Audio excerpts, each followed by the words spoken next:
যারা প্রিয় মাতৃভাষার জন্য জীবন উৎসর্গ করেছেন, বুকের তাজা রক্তে রাজপথ রঞ্জিত করেছেন, সেই বীর মৃত্যুঞ্জয়ী ভাষা শহীদদের প্রতি বাঙালি জাতি আজ অটল শ্রদ্ধায় অবনত হয়েছে।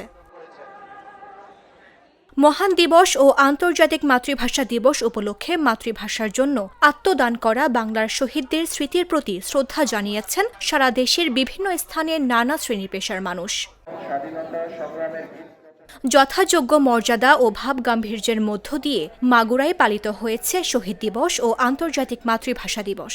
২১ ফেব্রুয়ারির প্রথম প্রহরে রাত ১২টা ১ মিনিটে হোসেন শহীদ সোহরাওয়ার্দী কলেজ প্রাঙ্গণে অবস্থিত কেন্দ্রীয় শহীদ মিনারে ভাষা শহীদদের প্রতি ফুল দিয়ে শ্রদ্ধা জানান মাগুরা ১ আসনের সংসদ সদস্য মনোয়ার হোসেন খান।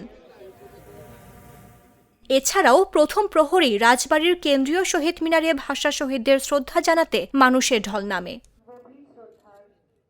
জয়পুরহাটেও শহীদ মিনারে ভাষা শহীদদের স্মরণে সর্বস্তরের জনগণ শ্রদ্ধা নিবেদন করেছেন। শুক্রবার দিবাগত রাত ১২টা ১ মিনিটে শহীদ মিনারে ভাষা শহীদদের স্মরণে পুষ্পস্তবক অর্পণ করেন জনপ্রশাসন মন্ত্রণালয়ের প্রতিমন্ত্রী আব্দুল বারী। প্রথম প্রহরে মানুষের ঢল নামে রাজশাহীতেও। শুক্রবার দিবাগত রাত ১২টা ১ মিনিটে শহীদদের প্রতি শ্রদ্ধা জানাতে নগরীর সোনাদিঘি এলাকায় কেন্দ্রীয় শহীদ মিনার সহ বিভিন্ন শহীদ মিনারে ভিড় জমাতে শুরু করেন সর্বস্তরের মানুষ।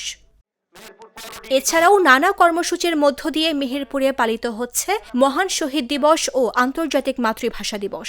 দিনটি উপলক্ষে ২১-এর প্রথম প্রহরে মেহেরপুরে ডক্টর শহীদ শামসুজ্জোহা পার্কের কেন্দ্রীয় শহীদ মিনারে ভাষা শহীদদের প্রতি গভীর শ্রদ্ধা নিবেদন করা হয়েছে। ঝালকাঠিতেও ও টাঙ্গাইলেও যথাযোগ্য মর্যাদায় নানা কর্মসূচির মধ্য দিয়ে ভাষা আন্দোলনের বীর শহীদদের প্রতি শ্রদ্ধা নিবেদন করা হয়েছে। মামদুহা রাইসা, জাগো নিউজ।